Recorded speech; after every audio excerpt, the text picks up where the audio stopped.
ओम नमश्चंडिकाय। मार्कंडेय ऋषि बोले, हे पितामह, आप हमें कोई ऐसा परम गुप्त साधन बताइए जिसके द्वारा मनुष्यों की सभी प्रकार से रक्षा हो और जो अभी तक आपने किसी को बताया भी न हो। ब्रह्मा जी बोले, हे विप्रवर, इस प्रकार का साधन तो परम पवित्र एवं परम गुप्त देवी जी का कवच ही है। इसी से प्राणी मात्र का कल्याण एवं सब प्रकार की रक्षा होती है, सो सुनिए। देवी जी की 9 मूर्तियों के नाम इस प्रकार हैं। पहली शैलपुत्री, दूसरी ब्रह्मचारिणी, तीसरी चंद्रघंटा, चौथी कूष्मांडा, 5वीं स्कंद, 6ठी कात्यायनी, 7वीं कालरात्रि, 8वीं महागौरी और 9वीं सिद्धिदात्री है। जो मनुष्य अग्नि में जल रहा हो, युद्ध भूमि में शत्रुओं के मध्य फंस गया हो अथवा घोर संकट से ग्रस्त हो, वो मनुष्य भगवती की शरण में पहुंच जाए तो उसके घोर से भी घोर संकट नष्ट हो जाते हैं। रण में कोई भी अमंगल नहीं होता, कोई आपत्ति नहीं आती, शोक दुख भय आदि कुछ भी नहीं होता। जो भक्ति भाव से देवी जी का स्मरण करते हैं, उनकी सभी प्रकार से उन्नति होती है। हे भगवती, जो भी आपका स्मरण करते हैं, निसंशय उनकी आप रक्षा करती हो।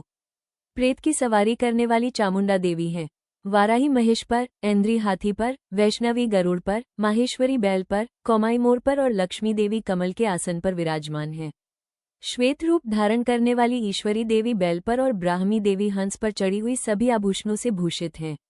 दिशाओं और अंगों की रक्षा हे देवी, मेरी रक्षा कीजिए। पूर्व दिशा में ऐन्द्री देवी, अग्नि कोण में अग्नि देवता, दक्षिण में वाराही, नैऋत्य कोण में खड्गधारिणी, पश्चिम में वारुणी, वायव्य कोण में मृगवाहिनी, उत्तर में कौमाई, ईशान कोण में शूलधारिणी, ऊपर ब्रह्माणी, नीचे वैष्णवी देवी शरीर के मुख्य अंगों की रक्षा।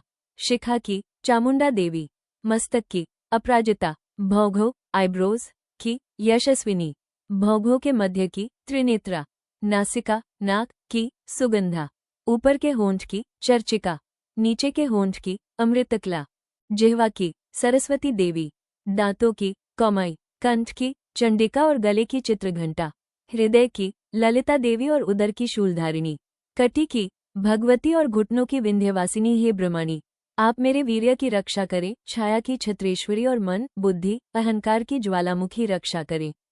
प्राणों की कल्याण शोभना और सत्व रज तम की नारायणी सर्वदा रक्षा करें। आयु की वाराही, धर्म की वैष्णवी, यश एवं कीर्ति की लक्ष्मी तथा धन विद्या की चक्रिणी रक्षा करें। जो भी स्थान कवच में नहीं आए और जो आरक्षित हैं, उन स्थानों की पापनाशिनी जयंती देवी रक्षा करें।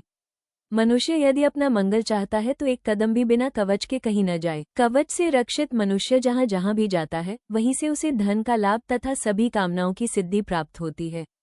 वह पुरुष उस ऐश्वर्य एवं अतुल संपत्ति प्राप्त होती है। वह मनुष्य निर्भय हो जाता है। युद्ध भूमि में कोई भी उसे नहीं जीत सकता तथा वो त्रिलोकी भर में पूजा जाता है। ये देवी कवच देवताओं को भी दुर्लभ है। इसको अत्यंत श्रद्धा के साथ सावधान होकर जो तीनों संध्याओं में नित्य पढ़ लेता है, उसे देवी कला प्राप्त होती है। कोई भी उसे तीनों लोकों में पराजित नहीं कर सकता। उसे अकाल मृत्यु नहीं आती। वो 100 वर्ष से अधिक आयु पाता है। लूला चेचक कोढ़ आदि व्याधियां नष्ट हो जाती हैं।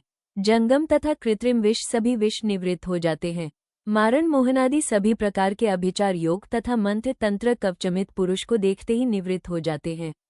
भूचर नभचर तथा जलचर नीची श्रेणी के देवता, जन्म के साथ पैदा हुए देवता, कुल देवता, गंडमाला, डाकिनी, शाकिनी, अंतरिक्ष में विचरण करने वाली घोर डाकिनियां, ग्रह, भूत, पिशाच, यक्ष, गंधर्व, राक्षस, ब्रह्मराक्षस, बेताल, कूष्मांड, भैरव आदि जिस मनुष्य के हृदय में कवच का निवास हो, उस पुरुष को देखते ही ये सभी नष्ट हो जाते हैं। राज सम्मान प्राप्त होता है। ये कवच उसका तेज, यश और कीर्ति बढ़ा देता है। चंडी पाठ करने वाला पहले कवच का पाठ कर लेवे।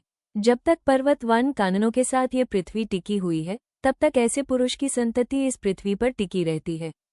कवच के पाठ करने वाले को देहांत होने पर महामाया की कृपा से देव दुर्लभ परम स्थान की प्राप्ति होती है।